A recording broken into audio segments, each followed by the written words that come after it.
Hi everyone! Welcome back here in my kusina at ngayon meron na naman ako sa inyong another fish recipe, ang fish with tausi. So if you want to see my version of this dish, just keep on watching.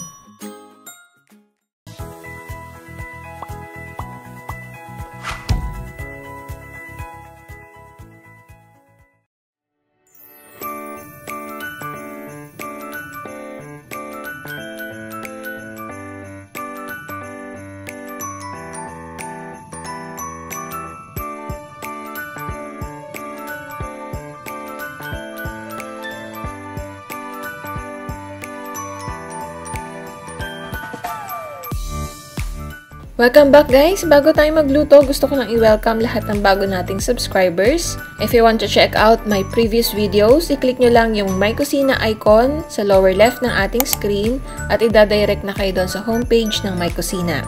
Maraming salamat ulit! At ngayon naman, magluto na tayo. Una sa lahat, ayusin lang natin yung ating mga ingredients. Nag-chop ako dito ng kinchay. At gumamit din ako dito ng tokwa. Hiniwa ko lang siya kagaya niyan, pa-cubes.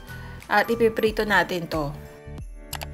Prepare ko na rin yung ating isda. Nilagyan ko lang siya ng asin at ng paminta. So, bago nyo to gawin guys, magugas muna kayo ng kamay. Medyo fragile kasi yung isda ko, no? Malambot yung kanyang laman. Kaya better kung kakamayin ko siya para ma-blend mabuti yung asin at saka yung paminta. Ipiprito din natin to katulad ng ating tokwa. So, habang hinihintay kong maluto yung ating tokwa at yung ating isda, nagisa na ako dito ng bawang.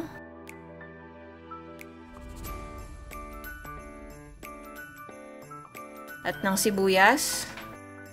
Lagyan na natin siya ng tubig. So, 1 cup of water ang nilagay ko dito. Naglagay din ako dito ng 1/4 cup of soy sauce. Now, dito guys, kayo nang bahalang mag-adjust. Kung sa tingin nyo medyo marami, mas maganda kung tansya-tansyahin nyo na lang, depende yun sa preference ninyo. Naglagay din ako dito guys ng 1/8 cup or 2 tablespoon ng cooking wine. Naglagay din ako dito ng 1 tablespoon of oyster sauce at 2 kutsarita ng asukal.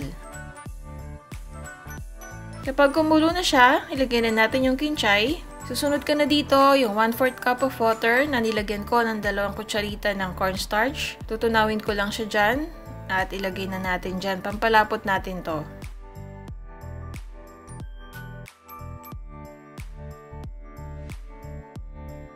Kapag medyo kumulo lang siya ng konti, susunod ko na dito yung ating tokwa at yung ating piniritong isda.